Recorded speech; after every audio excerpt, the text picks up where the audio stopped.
The inaugural season of Arena Football 1 was completed last weekend with their Arena Crown Championship game, which saw the Albany Firebirds accomplish a perfect, undefeated season, beating the Nashville Kats in a thriller of a game, 60-57. Our trip started early on Thursday before the game. And we're about to leave Kalamazoo to go to the Arena Crown in Albany, New York. It's 730 miles to Albany. We got a full tank of gas, 2 bags of Werther's Original. It's dark, and I'm wearing sunglasses. Hit it. We knew the trip would be long, but we made a few stops along the journey. We even went a little bit out of our way to see our friend John Steffenhagen in a cemetery to talk about his new book, but that is a whole other video for another day. On Friday before the game, we spent a little time at the Cross Gates Mall, got ourselves a couple of Orange Juliuses, and then headed to the AF1 Media Day event at the Rivers Casino and Resort in Schenectady, New York. Now, we already did a video about Media Day that included a few interviews, so you can go check that video out on our YouTube channel when you're done watching this one. The next day, it was time for the big game.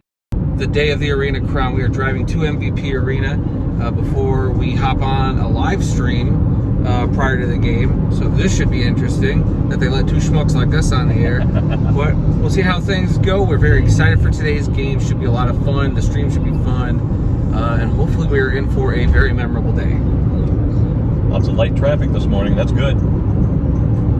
Makes him happy. You want him coming into the arena happy as a clam. We were thrilled to be a part of the AF1's pregame show, run by Adam and Chris from The Nest, an Albany Firebirds podcast. On that live stream, we rotated in and out, and were joined by Scott Burke of AF1 Fan Zone and Adam Pelletier, the Director of Communications for Arena Football 1. Guests on the show included Albany Firebirds head coach Damon Ware, Nashville Kats head coach Darren Arbett, AF1 Commissioner Jeff Fisher, and Denise Secor, one of the leaders of the Albany Firebirds Flock Support, a booster and fan club team. We even got to talk to Andy Santillo, one of the announcers on the Vice TV broadcast of the game. After the pregame live stream was over, we went to the press box and settled in for the game.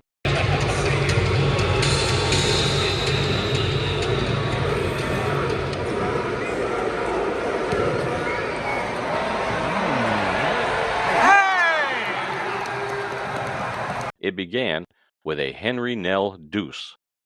That's a kickoff that goes through the uprights, giving the kicking team 2 points.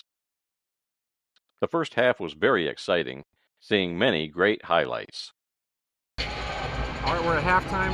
The Arena Crown game. Firebirds up 32-21. Dad, first half thoughts. Wow, what a great first half. What do we got? Six lead changes, I think? We think 6 lead changes. Man, Nashville's missed a couple opportunities.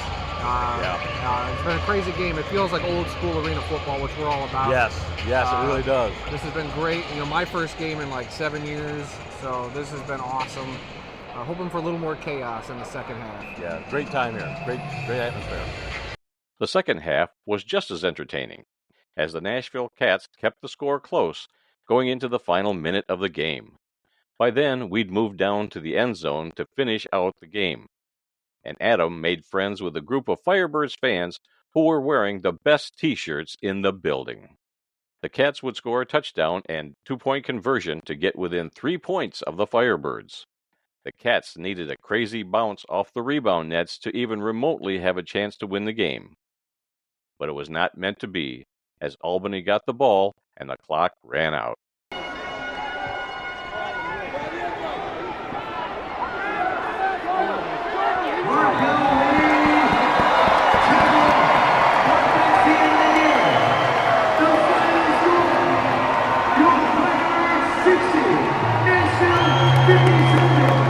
The Albany Firebirds completed a perfect season, going 12-0 after a 10-game regular season, a playoff game, and a championship victory. They are certainly one of the best arena football teams to ever take the field. We had the pleasure of sitting in on some post-game interviews and even got to speak to guys on the field after the game. Dwayne, you were champion last year with Billings. champion this year. Compare the two championship teams. So both very competitive, very disciplined and focused. You know, both had a goal and set out and accomplished that goal. So, you know, I mean, any championship team, if you look back, everyone has something in common. It's one of those games where you kind of knew it was going to go down to those last couple of minutes. Yeah, I mean, shoot, we had a lead on them. We thought it might be a big blowout, but they fought back. Big props to them. Shoot, but with a good team, like you're gonna face that. You're gonna see a late run. So shout out to them, but we were able to get it done. When Isaiah's got the ball and then all of a sudden it pops loose, what are you seeing on that play? I'm just thinking get the ball and score. So I'm happy I was able to recover that instead of it be a turnover. So I mean, to finish off not just a championship, but an undefeated season. It means everything, man. We put the work in going into camp. We knew we had the team to do this. So, I mean, in camp, we worked hard. Our practices were extremely hard just because of the competition level. But, I mean, that didn't faze us. Once we seen competition in the season, we were able to just get the job done every week. And leading up to this, we were able to finish it off. Are you relieved the season's over with finally? Yes, it's just time to relax and see family. Although I would love to play some ball, but this little one's gonna keep me busy. I'm here with Tony Bowick for the second year in a row at a championship game for arena football.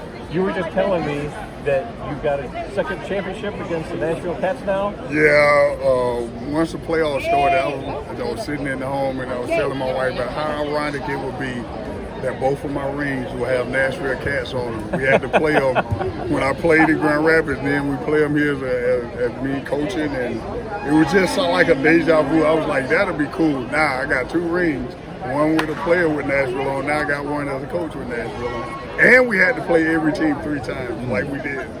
Which ring are you going to be wearing? You going to be wearing both of them, or, of course, the newer one? I'm going to sport the new one for a little while too, though. But then after that, I put them in the case. One for each hand? Yeah.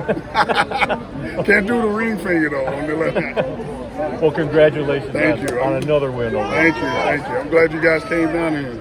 We had fun. They putting another team in Michigan. Yes, I do. Yes, I do. We are very excited about that. I bet we are. Awesome. I'm so happy that when they told me that today, I'm like, that's huge. That place deserves it. They deserve it. Yeah, Dory. I can't wait. Yeah. With the Lions doing so well, I think the football fans in Michigan are really energized again. So it doesn't matter if it's college football, NFL, they are just hungry. Yeah. Michigan, national champs, just a couple years ago. Michigan is a football state. Yes, it is. I can't wait. Yes, Tony. We cannot wait to see what the future holds for arena football as teams return in Michigan and Ohio. And the future of what's to come for this league that seems to be going into 2026 with a lot of positive momentum.